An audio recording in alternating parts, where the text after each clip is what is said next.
Assim que eu entrei nesse setor, não fui tão bem recebida, e aos poucos começaram a fazer chacota, a dar indiretas e até me humilharem na frente de todos, com piadas e insinuações de que eu era muito songamonga, quieta e educada demais, que até irritava. Gente, essas são situações de assédio. Você, pessoa que passou por essa situação, você passou por situações de assédio, e assim, não tem outro jeito de resolver essas situações que não procurar aí um advogado trabalhista e se orientar, né? Talvez são situações que já passaram.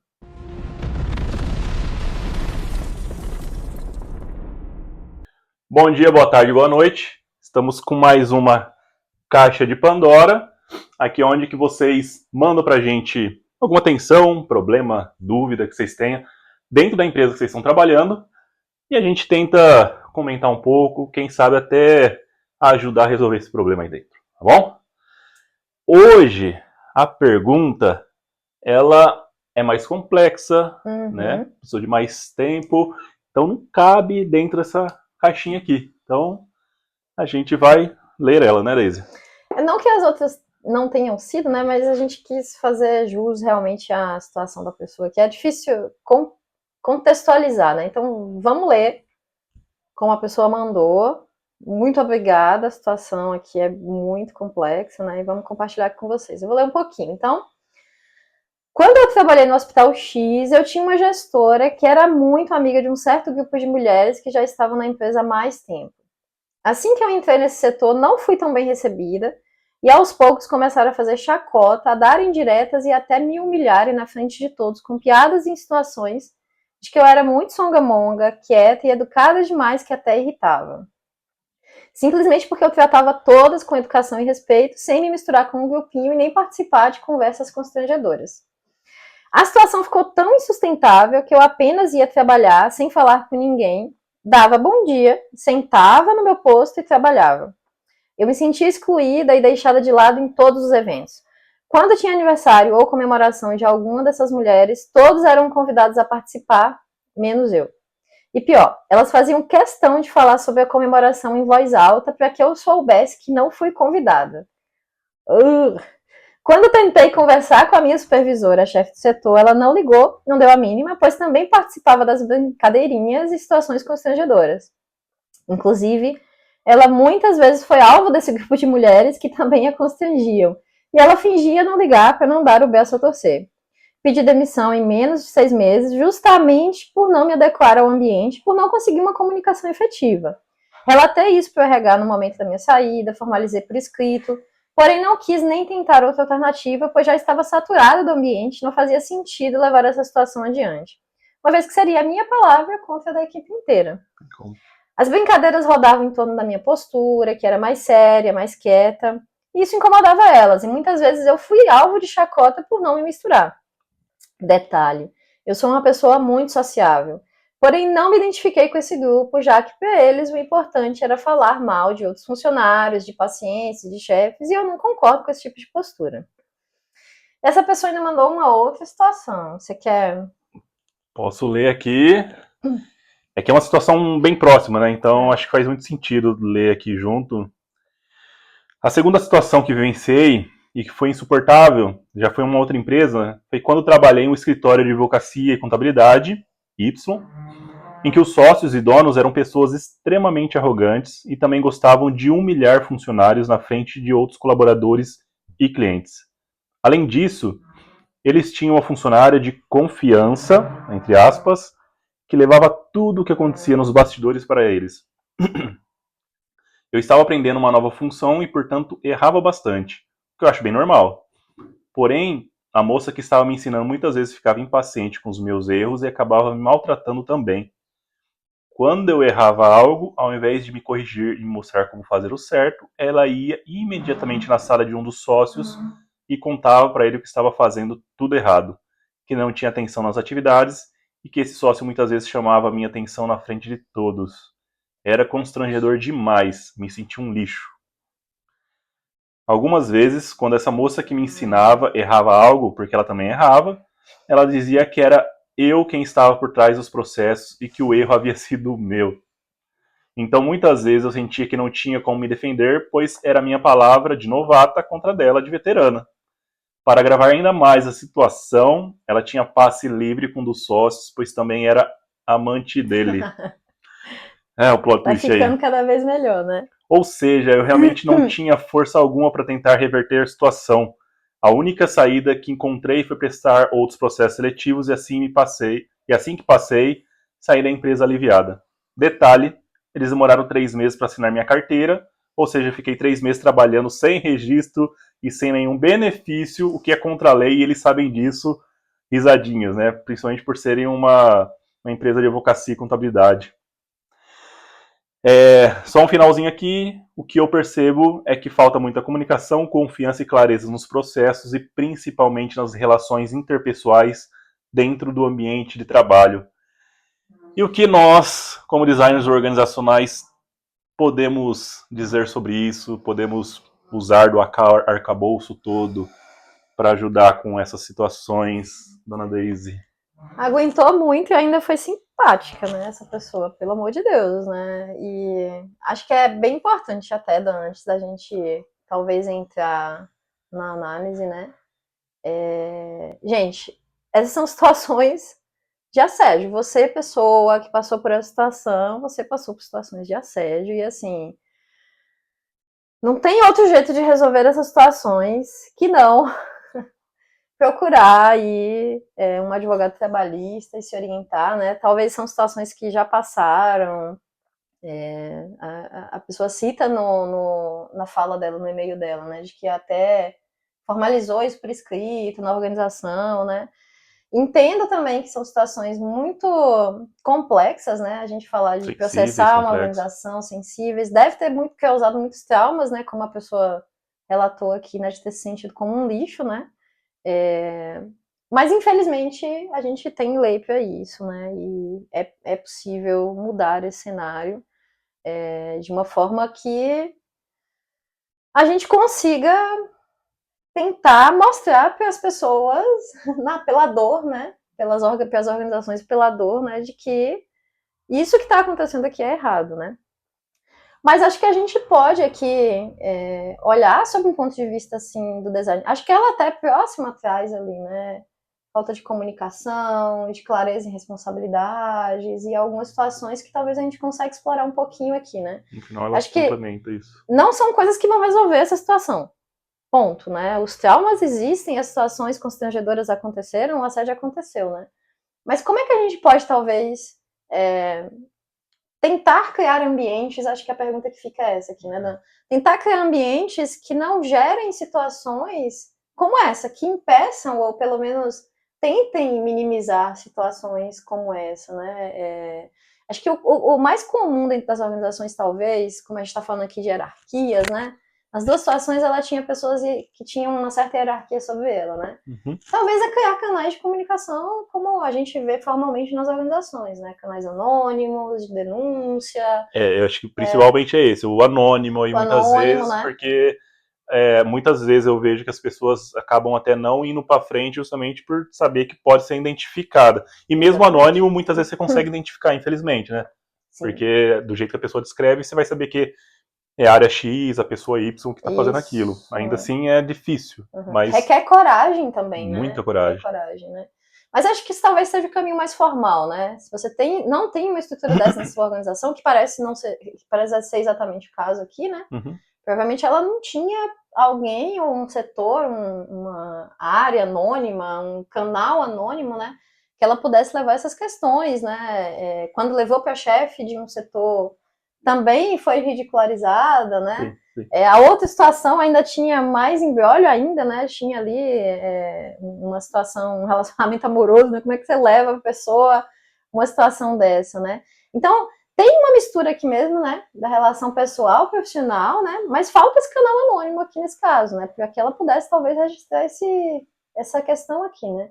Mas e antes disso, Dan? Se é possível a gente ter organizações, né? É possível a gente ter estruturas organizacionais em que a gente minimize a existência desse tipo de situação? O que você acha?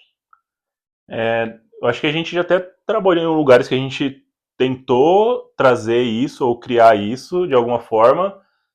Tem tecnologias sociais hoje em dia, né, mas Sim. pode ser traduzido como um framework, como talvez um passo a passo, né, para criar algumas estruturas para justamente. E não é papo de vamos criar um ambiente familiar, que é até pior ainda, ao meu ver, tá?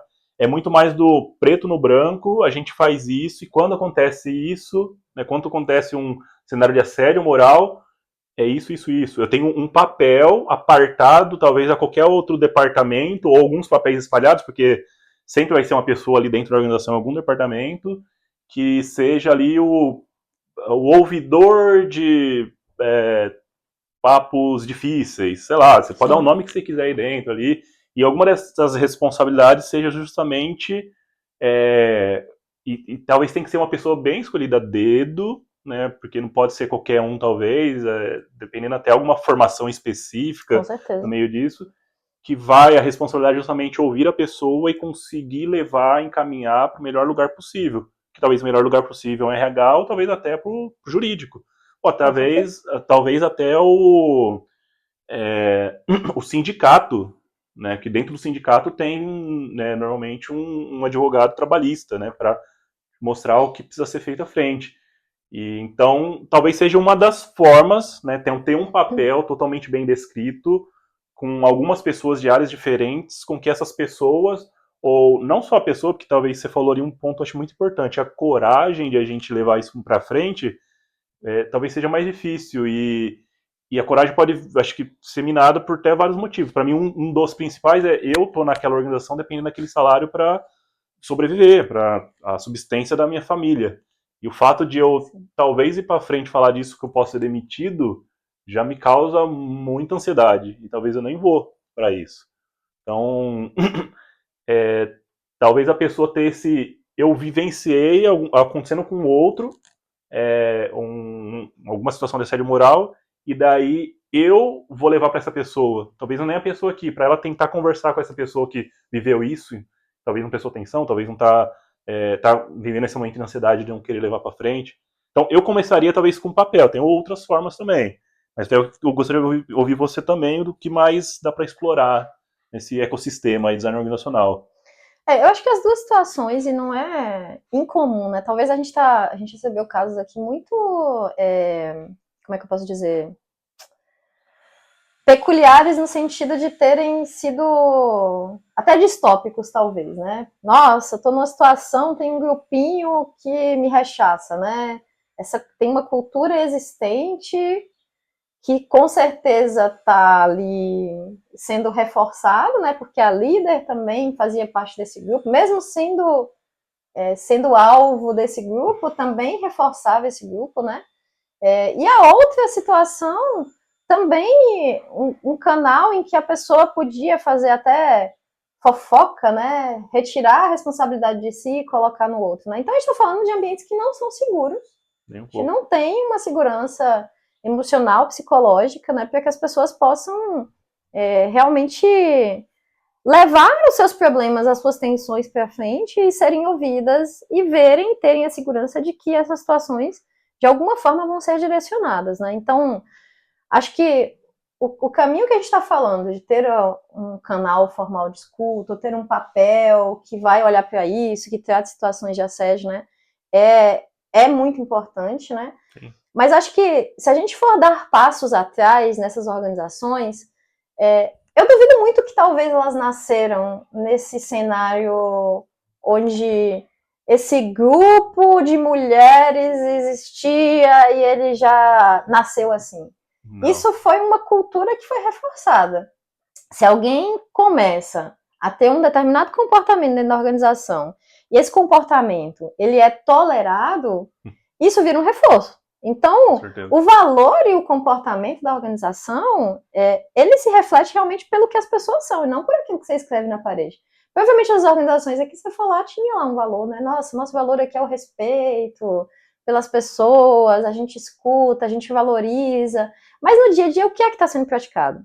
E o que está sendo praticado é o que realmente é a organização. Então, todo comportamento que é tolerado, ele vira um valor, ele vira cultura. E essa cultura é a cultura que prevalece, né? Então, assim, antes de mais tudo, né?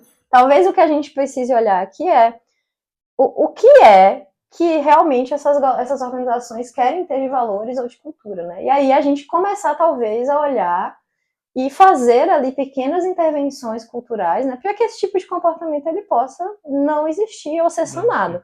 No caso aqui, a gente realmente são situações em que provavelmente a segunda situação, né, é um escritório de advocacia e contabilidade, então provavelmente deve ser um ambiente pequeno, familiar, né, então é muito difícil, né, empresas familiares ou pequenas, realmente o valor ou a cultura, ela vem vem junto com o dono, né, que imprime aquilo dali, né, talvez a primeira, que é um hospital ali que ela cita, né, que é um grupo maior, né, é ter realmente um trabalho cultural que consiga, né, impedir ou criar mecanismos para quem tem esse comportamento que destoa do valor, né, que aquela organização quer ter, né, ela possa realmente não existir mais. O que aconteceu aqui foi um valor, uma cultura ruim expulsou uma pessoa boa. Essa pessoa saiu da organização porque ela não conseguia se manter ali, né? Uhum. Mas existe o contrário também, né? A cultura boa expulsa também quando o comportamento ruim Com chega. certeza. A gente já viu isso acontecer, né? Exatamente. Então, acho que a pergunta aqui, para quem é o dono, né? Para quem tem talvez o poder e a responsabilidade sobre como é que se dá a estrutura e a organização cultural dessa empresa, né? Que organização você quer ser? Qual que é o seu propósito? Quais são os seus valores? E isso é dinâmico, né? Isso varia com as pessoas. A gente precisa ter um trabalho que ele acompanha um tempo a organização, né? E não parece ser o caso aqui, né? Então, passa realmente aqui por valores, né? Se uma pessoa ser chamada de songamonga e mais um monte de coisa ali que foi citado no e-mail, isso é tolerado dentro da organização, primeiro, para a pessoa que está entrando, a primeira dica aqui é some daí, né? Tudo bem, precisamos de trabalho, né? Mas faça o trabalho ali que inclusive ela citou, né? Fui procurar outros lugares, etc e tal, né? Mas, putz, preciso do trabalho. Às vezes são situações que você não percebe, né? Tem essa questão também, né? Acho que a gente não vai falar aqui, tá, esse episódio tá ficando muito longo, né? Mas assédio, ele se dá principalmente dentro dos ambientes de trabalho, né? De diversas formas e diversas camadas. Às vezes você normaliza uma determinada cultura, um determinado tratamento, um determinado jeito de lidar com as pessoas dentro da organização, que são situações de assédio. Infelizmente, a gente, como trabalhador, né, a gente não conhece situações de assédio, né? E nem os empregadores talvez tenham consciência de que aquelas situações são assédio, né? E tá ali acontecendo e normalizaram, né? Mas eu acho que só do ponto de vista organizacional, talvez a gente, que cultura é que você quer para dentro da tua organização, né? E me lembra muito uma frase de efeito, né? Mas eu não vou lembrar ela exata, mas que é a cultura de uma empresa, como você falou, tipo, não é o que está na parede, né?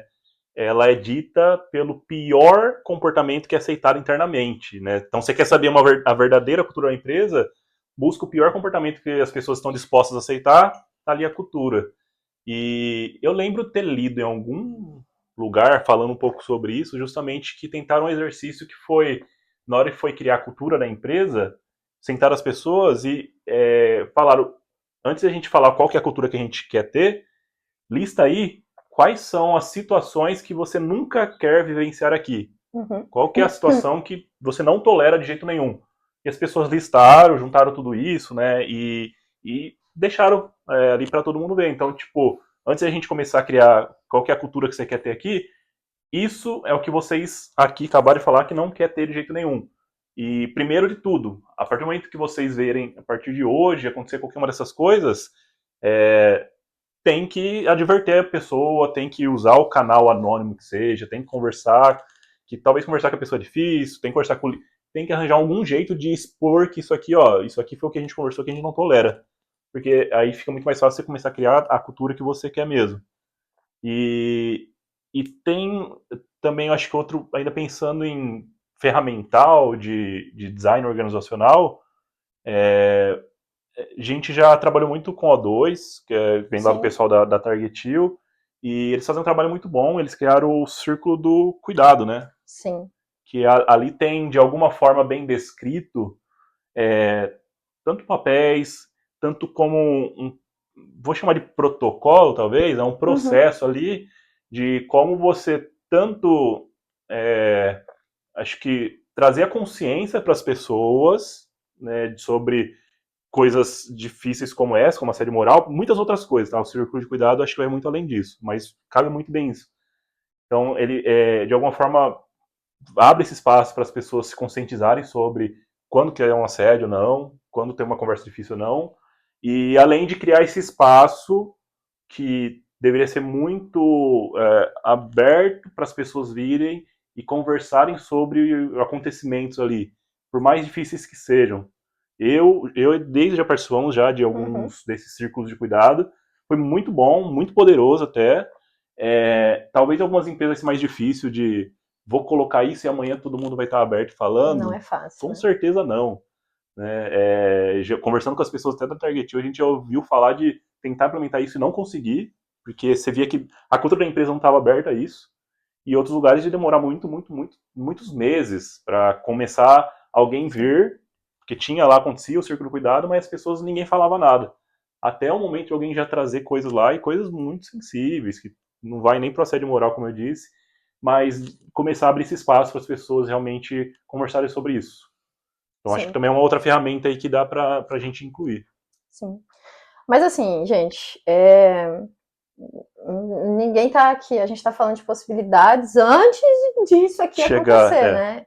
Isso aqui tá acontecendo, se você é um empregado, é assédio, procure orientação, existe a lei para nos amparar, não tô dizendo que é fácil, né, para que isso seja olhado e cuidado, a gente sabe que a lei brasileira também é lenta e tem toda a burocracia, e inclusive a insegurança psicológica de você estar passando pela situação e ainda ter que processar e ter que seguir, mas é o caminho legal, né? E para você, empregador, olhe atentamente para isso para essa situação que foi trazida aqui, né? Não é a primeira nem a última pessoa, inclusive a gente tem outras dúvidas que apareceram aqui na nossa caixinha, né? Outras tensões relacionadas a esse tema também, né? É a primeira que a gente está abrindo aqui, né? Mas você, como empregador, se você está tolerando esse tipo de atitude, de comportamento dentro da sua organização, você está, sim, suscetível a passar por uma série de processos, e isso é custoso. Além de que não seja pela dor, olhar para a cultura e olhar para esse cuidado com as pessoas, né? Faça porque realmente as pessoas elas precisam ser ouvidas e cuidadas, né? Porque, gente, isso aqui é um processo e processo é custo para a organização. Então, assim, fiquem atentos a isso, né? Que tudo bem, o Danilo está falando aqui um negócio muito difícil, olhar para a cultura, eu já tentei, já me frustrei, né? Mas que seja por, pelo menos, você evitar financeiramente a sua empresa tenha prejuízos, porque situações como essa, com certeza, são processos ganhos em situações de discussão trabalhista, né? E, bom, eu, como empregadora, primeiro que isso aqui não queria nunca acontecesse dentro de uma organização minha, e muito mais porque, enfim, eu respeito as pessoas de fato, né? Então, a palavra que fica é processo. E para os dois lados, né? Dois lados, o processo trabalhista que pode custar dinheiro, quanto melhorar os processos da sua empresa para que as pessoas realmente não cheguem a isso. Não chegar a isso, né? E a mensagem final que você trouxe, eu acho que é até enaltecer ela, que eu sei que a gente está falando muito mais desse ponto de vista da pessoa que trouxe aqui, que é um funcionário, mas a gente até fala sobre isso um pouco mais, até fora aqui, né, desse espaço, que é importante para o colaborador ali, para o funcionário, quanto para o empregador. Vai custar dinheiro, vai doer no bolso. Então isso é importante. Além de reputação da sua empresa, que vai lá para baixo. Além de você perder pessoas boas para sua empresa. Então, todo mundo perde. No final do dia é isso mesmo, é o que você falou ali, todo mundo perde. Então a gente está falando com as pessoas que estão vivendo isso, e estamos falando também com as pessoas que estão preocupadas genuinamente em ter uma empresa boa, ética, não tóxica, um ambiente de trabalho positivo e não perder dinheiro, né, no final do dia com coisas que, em tese, ao meu ver, pelo menos, deveriam ser bobas, né? Tipo, não tô diminuindo aqui, mas Sim. se as pessoas ouvissem, vissem na visão que ela teve ali, elas talvez cairiam no real que, nossa, foi bobo essa situação que eu trouxe de, tipo, falar, chamar ela de disso aqui, né? Tipo, para não ficar falando ali, né? E você entende que a pessoa sentiu como um lixo, né? Então acho que Sim. chegar nesse nível, para mim, é um fundo do poço muito ruim dentro de uma empresa. Uhum. E isso se complica mais ainda com a chegada da NR1, né, gente? Porque, assim, situações como essa aqui que essa pessoa trouxe, em que a pessoa se sentiu como um lixo, né, e sendo tratada ali de uma forma minimamente não digna, né, dentro da organização, né? Com a NR1, que aí a gente, isso aqui evolui para situações de transtorno mental, né? Se já não foi, né? Porque a pessoa está numa situação onde ela está sendo coagida, que ela não se sente aceita, né? Imagina você, tá num lugar em que você não é aceito, que você não pode ser quem você é mesmo, né? Então, assim, atenção, gente, é muito complexo aqui. Queremos agradecer muito a pessoa que mandou. Muito obrigada, porque é um ato de coragem, né? Você trazer essa situação, compartilhar uma situação que com certeza foi muito dolorosa, né? Para você. Muito obrigada por trazer a situação. E Por favor, continue mandando, porque a mandando, gente só tá fazendo isso aqui para vocês e com a ajuda sim, de vocês, com as perguntas que vocês mandam, que fica muito mais fácil pra gente do que inventar coisa, tá? com certeza. Então, por favor, continue mandando e agradeço a todo mundo aí. Até a próxima. Obrigada, gente. Até a próxima. Tchau, Tchau, tchau. tchau.